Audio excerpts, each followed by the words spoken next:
Black Desert can be a game that is highlighted to new players exactly through one thing: feature overload. The game principle is actually pretty simple. You beat up NPCs, get XP, level up and get stronger. But the amount of systems in this game can be very overbearing to new players. And if you do miss out on some of them, your game can turn into quite literally a nightmare. Which is totally unintended and unnecessary. Because since I started this game, I noticed that most of the people I started playing with have exactly the same problems. So this is why I'm making this video, to make sure that you can do better and have a better time with this game, just by knowing these next 10 tips. So let's go through them together and make sure to turn you into the biggest, baddest hero or anti-hero you can be. First, let's talk about how to upgrade your gear. The biggest issue I notice people having in this game is this. Your gear may look like this quite a bit into the game, and that is bad. Why? Well, the game never explicitly forces you to upgrade your gear, and some people simply miss out on it. Or simply forget it, or don't know where to get better gear from. To help with this first tip segment is actually quite a bit longer to go into detail, but please do me a favor and watch it fully. I also added in extra titles at each separate segment here to help with keeping it a bit less chaotic, so don't be afraid to pause, skip back or just rewatch.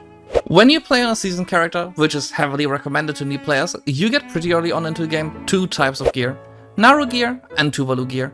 Tuvalu is the better one of the two, and you get the armor and weapon pieces by upgrading narrow gear to pen. In return, you can upgrade the Tuvalu gear to pen as well using time-filled blackstones. This last part is actually important, because time-filled blackstones are only available from NPCs above level 50. And if you want to farm them, you can get them by killing NPCs in grinding spots of above level 50.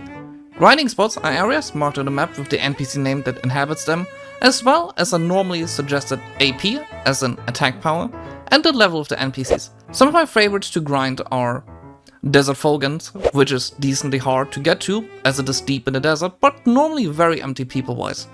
Desert Nagas, which is as good as Fogans, but normally more active player-wise.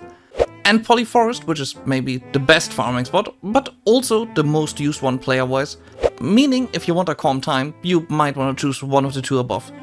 Both time-filled blackstones and beginner blackstones can be exchanged to get replacement copies of their respective gear.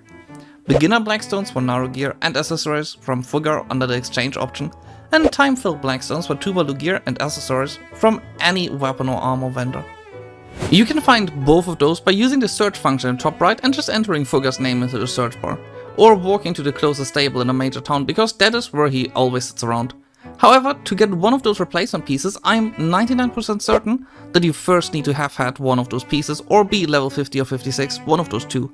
But you tell me what 100% is the case in the comments, because I'm actually not totally certain on what is the case. What is the case, however, is that breaking this gear or losing it is not actually a big deal, as you can get replacement pieces for 2 to 5 time-filled blackstones, which is pretty cheap. Please note that you upgrade accessories using the same accessory again. So if you want to upgrade accessories, just buy a metric load of them and upgrade them through a very painful process, because if you fail, they explode, meaning you need to start from zero.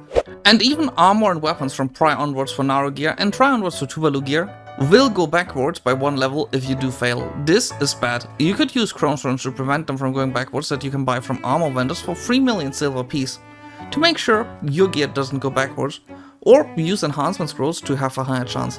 But that is honestly simply too expensive for what is essentially supposed to be free gear to help you get into the game.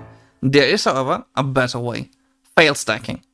Fail stacking is the process of you on purpose failing to upgrade an item to use this bonus enhancement chance on another item of your choice, as that chance is character-wide, not item-wide. For that, you can use cheap items with a low chance of succeeding in enhancement. For this, just buy at an armor vendor and value a Rebel of Gloves, the cheapest armor piece to buy in the store, and upgrade them using normal armor blackstones you can buy on the marketplace. From level 14 onwards, you will have a very small chance to upgrade them, but I would still never save up further than 20 failstacks, as beyond that, the chance to succeed is simply too high.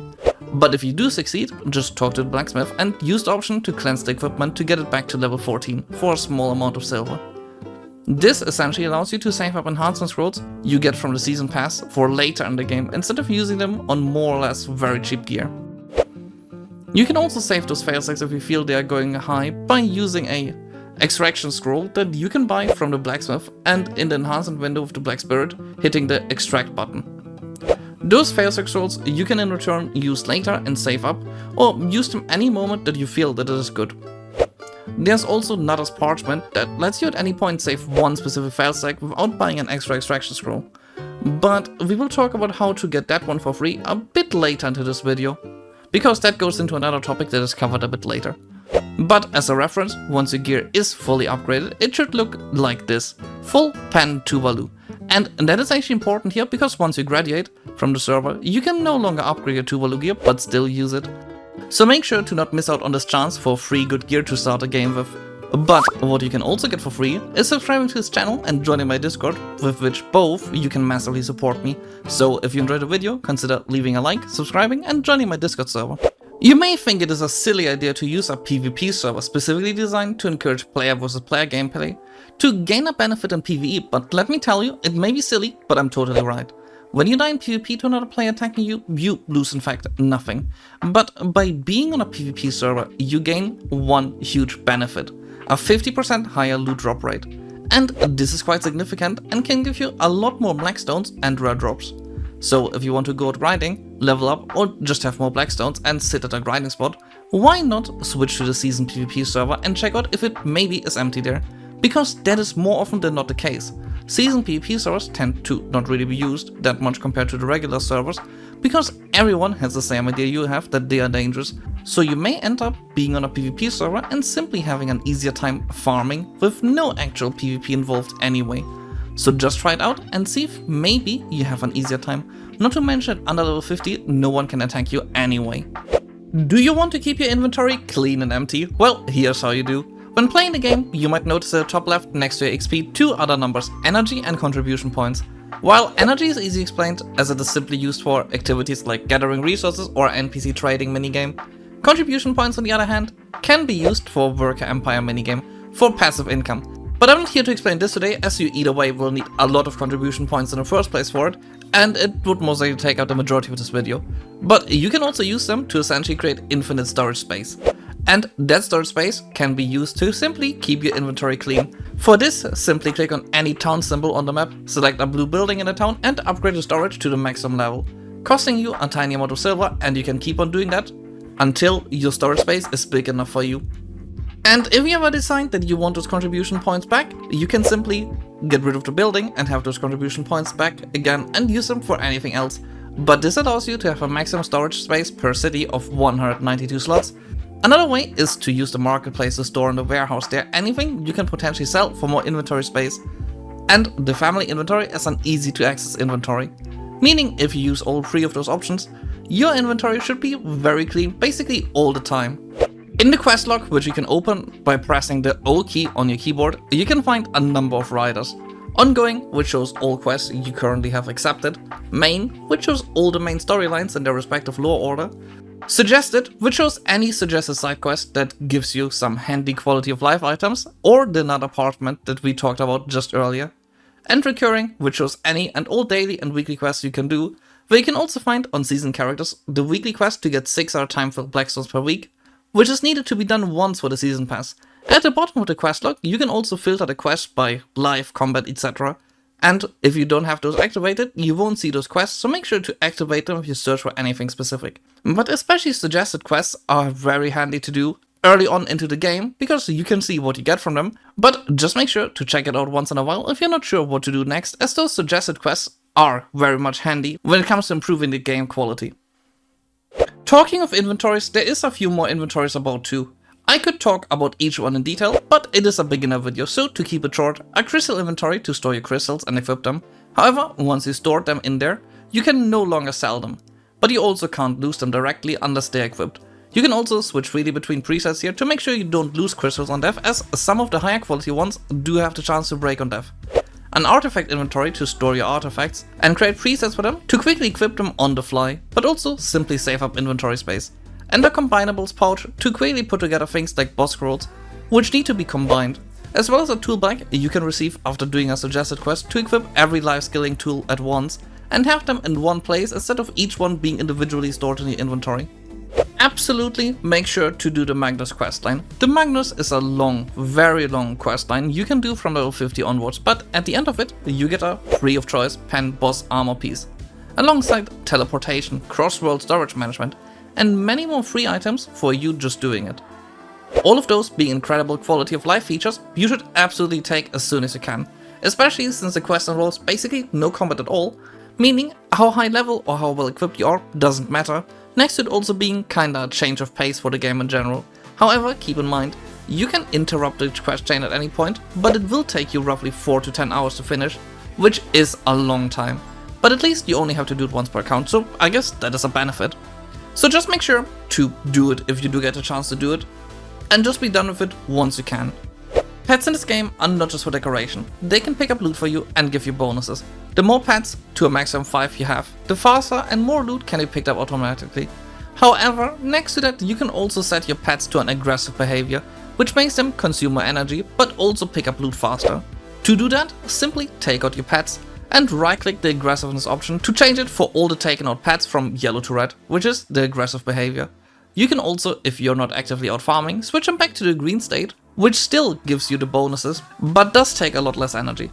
To do that, simply take out your pets and right click the button to change it for all the taken out pets. To make optimal use of that and have ample reserve, I personally store a lot of pet food in the family inventory, which is accessible across the whole account.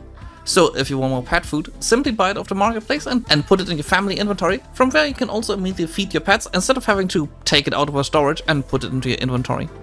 To get pets, check your quest log under the suggested tab, as you find there a quest section where you can find 5 quests to give you a total of 5 pets, as well as you being able to get pets regularly via login rewards and events. So rest assured that you will get more than enough pets. Skills exist, combos exist. If you don't read them, you might stumble upon them eventually, but reading them gives you the benefit of having a rough outline of what do they do and how do you use them. So if you ever feel lost, lonely, or don't know if your class is actually good or what keys to hit the K key and just take a look at what you can do. Also, there's many great sources for guides on the internet, from classes to how to get stuff to just statistics. I listed a bunch of them in the video description, so go check them out if you do need help on the very details of this game. It may not be totally necessary early on into the game, as until level 56 you basically get all skills apart from 1 or 2 automatically, but just taking a look once in a while at your skills can help out quite a bit to just understand your class a bit more, and you don't even necessarily need to look at in-depth guides, but it already helps to just know what kind of key combinations you can hit to just do a bit more damage. And this brings me to the next point. This game has a grand total of too many classes. You may want to choose the class you want, but maybe you find multiple classes interesting. So I say, just try them out. There's no reason not to. Not only is the leveling pretty fast in this game up until level 60, but also you can easily switch classes once you finish the season pass, as you can use weapon exchange coupons to switch weapons to a new class, and also simply send over your whole gear to your new character via the storage, or simply make a new season character after completing the first season pass and just experience the game again from the start. So if you're not sure, do you actually enjoy your class? Just consider making a new one. You lose nothing, and you also gain a bit more login rewards from it, because the more characters you level up, the more daily money you get from just existing. And for number 10, remember that once you reach level 61 and graduate from the season pass, you get in fact a free Tet Blackstar weapon of your choice. Awakening, sub-weapon or main weapon. Here, always choose the main weapon.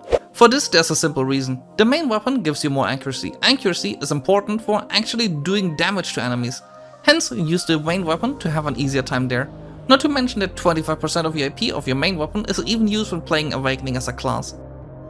Well, this was 10 tips so far, and actually quite a bit, but I also prepared 2 bonus tips which are applicable from time to time and not always, but are worth checking out if you can do them, because if you can do them, that is quite a big bonus. Bonus tip number 1 is character tagging. Character tagging allows you to level up 2 characters at once. Simply enter into the menu search bar tag and link another non-season character to your main character. Now go out and try to level up. Once you're happy, simply switch to your non-level character and click collect XP. And see as the character goes to level 60 very fast, basically instantly. To put into context, level 1 to 60 essentially equals 4% of the progress towards level 63. So if you're leveling to level 63, you can level up quite a few characters. And for the second bonus tip, redeem codes. Black Desert basically has constantly redeem codes out that you can use to get free stuff in the game. Simply Google Black Desert redeem codes and you should be able to find a bunch. Just try them out and see which ones work. And enjoy some free items. Simply enter into the menu search bar, redeem, and select redeem coupon code and copy paste your code into there. I also linked a website I personally used in this video description for you to check out, so you don't have to entirely go blind into this. But this is now the end of the video proper. I hope you enjoyed the video, maybe you learned something, maybe you found out something new. If you did, please leave a like, subscribe, and maybe check out my other videos.